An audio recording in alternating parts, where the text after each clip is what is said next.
Same woman, same length. Look what's different. One of these lifts her face.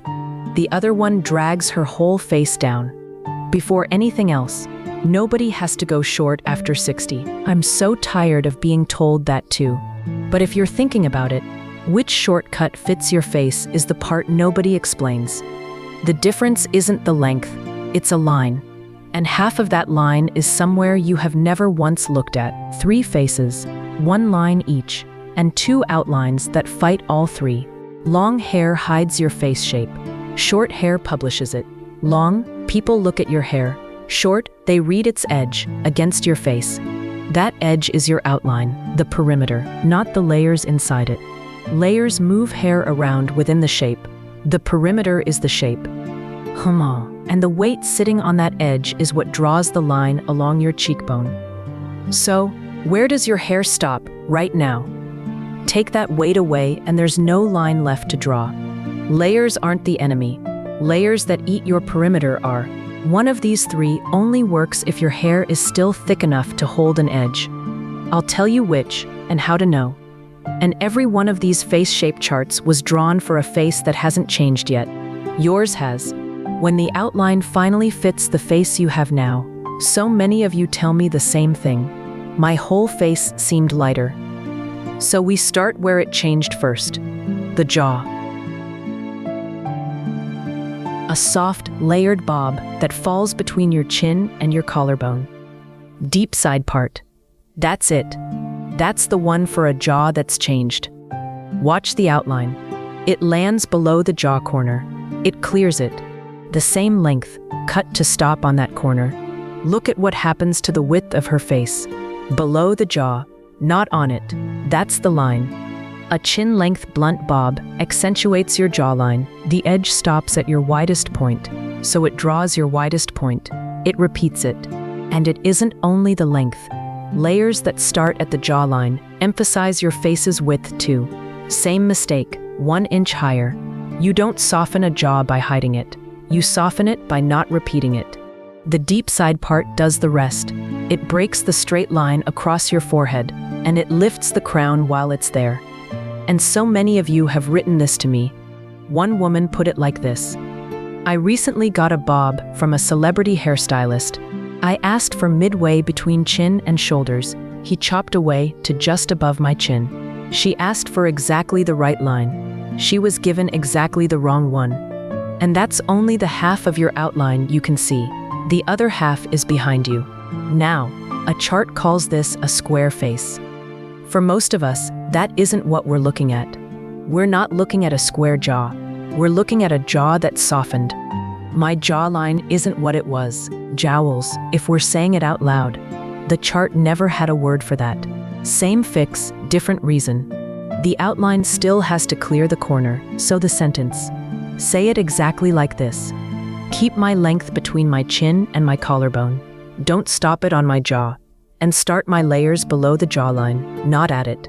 And because so many of you say the same thing, they do whatever they want anyway. Here's your check. In the chair, before the cape comes off, look straight on. Does your hair end at the widest part of your jaw? Then it isn't finished. Except, you have to know which of these 3 you actually are. That takes 45 seconds, and a photo you already have. Have you ever tried to work out your face shape in the mirror? Don't. Your mirror face is your posed face. You've been arranging it since you were 15. Open your camera roll instead. Find one taken from the side. Someone else's photo of you, at a table, mid-sentence.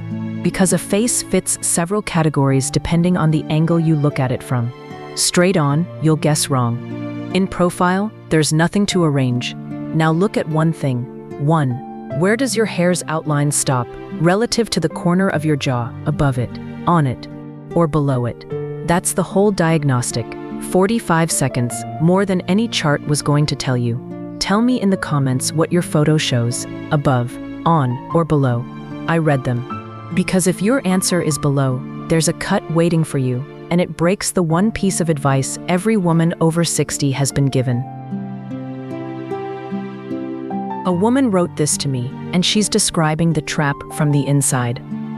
The problem I find with many stylists is they want to emphasize volume too much. And with me, if it is puffy, I look 5 to 10 years older. All the blow drying and texturing makes my hair look teased.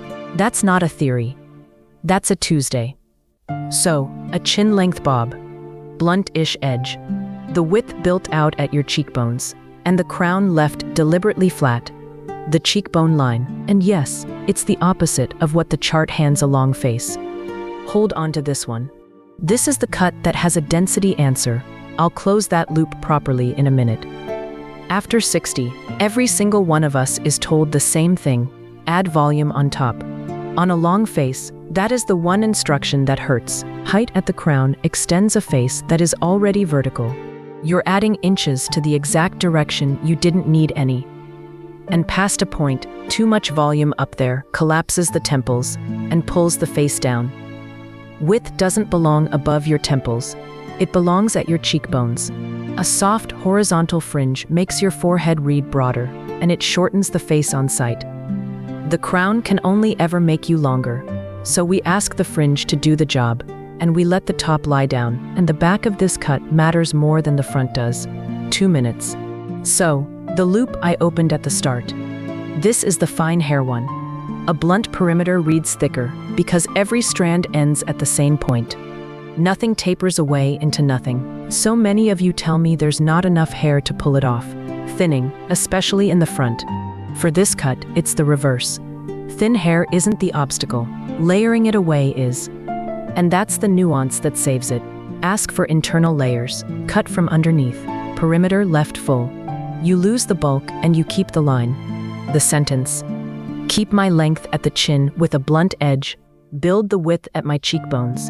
And keep my crown flat. No lift on top. If you need to take bulk out, use internal layers and leave my perimeter alone. Photograph that if you need to. A picture of someone else's hair won't survive the chair. Your sentence will. If reading a face this way is new to you, that's the whole job of this channel, every week. Because now watch what happens. The next cut is the same length as this one, and almost every instruction reverses. A textured, chin-length cut, with the weight kept at the chin, and nothing full on top. Now look at the length. It's the same chin length you just watched me build for a long face. Same length, opposite instructions. Flat crown, horizontal fringe, width at the cheekbone. Versus weight low, fringe swept, nothing up top. That is the outline rule. It was never the length. It was where the width sits. A heart-shaped face is wide at the forehead and narrow at the chin. Everything tapers to a point. So the layers go at the chin. They add hair exactly where the face runs out of it. And notice what we're not doing. We're not shaving the top down to match the bottom. We're building the bottom up to meet the top. That is a much kinder piece of geometry. Now, the trap. A wide forehead makes you reach for a blunt fringe. Cover it. Draw a line across it. Hide it. Don't. A blunt fringe will only make your face shape shorter and wider. And wider is the one direction a heart face never needed. Watch the difference. Straight across, the width is underlined, swept to the side, the same forehead, broken on a diagonal. So many of you ask me what frames my face. It's a diagonal. And one thing to refuse outright: anything short and full on top. A cropped, textured, volume up there cut puts mass exactly where your face is already at its widest. This is where just go short, it's easier, quietly backfires. Not because short is wrong, because short was never the rule. Short is just a length. The line is the decision. So let me close the loop I opened at the start. Every one of these charts, square, long, heart, was drawn for a face that hasn't lost any volume yet. Then it was handed to us at 60, as though it still applied. Your face didn't get worse, it changed. The chart didn't. And one woman said it better than I can. I don't feel my age at all. I am often taken aback when I look in the mirror, like who is that person? Something real is happening there. Estrogen falls, the follicle itself narrows. The strand that used to hold your outline in place is finer now than it was. So the same cut that worked at 45 has less to hold onto at 65. That is not a flaw. It's a different set of instructions. And nobody has to go short. Short is an option, and it has to earn its place on your face. Your sentence: keep my length at the chin and keep the weight there. Texture it, don't thin it out. And sweep my fringe to the side, don't cut it straight across.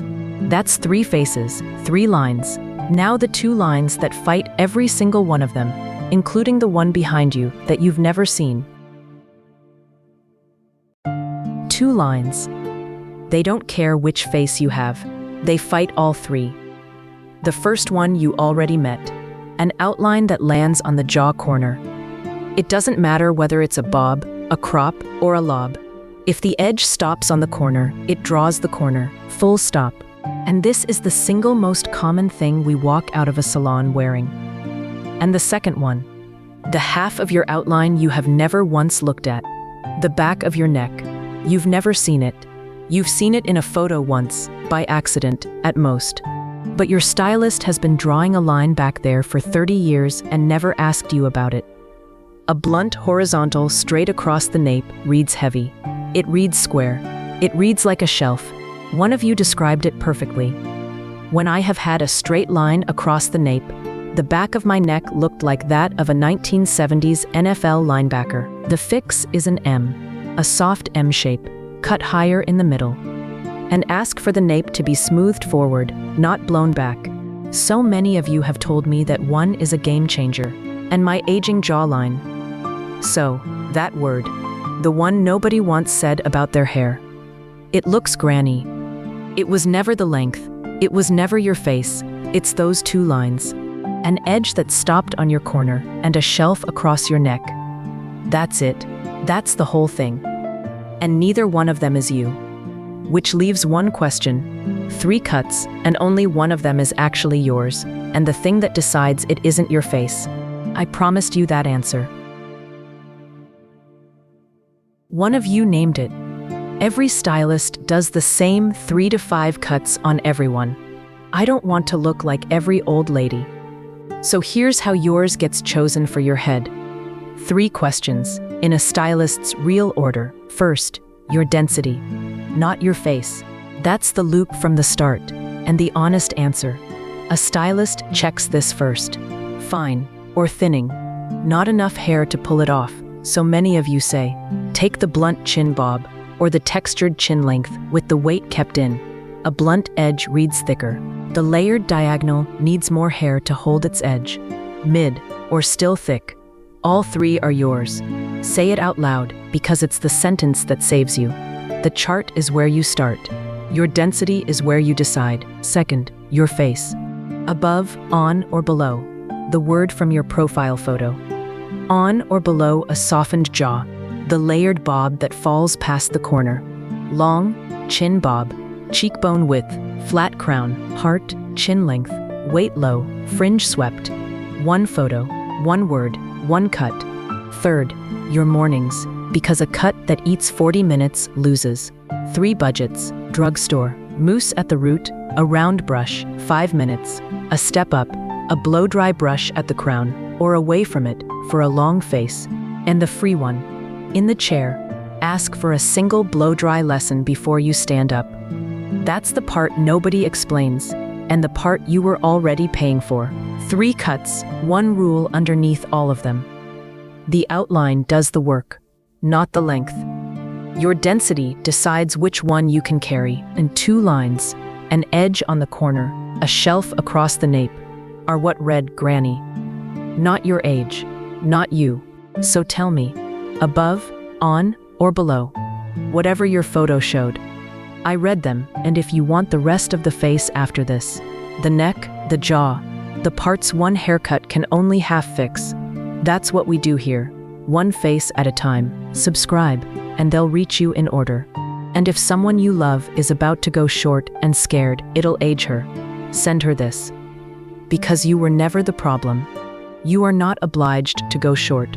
Short only ever has to earn its place on your face. But the day the outline fits the face you have now, so many of you tell me the same thing. My whole face seemed lighter. That light was always yours. All we did was stop the haircut from hiding it. Next time, the jaw, and what a haircut can and can't do about jowls. Bring your profile photo. You know how to read it now.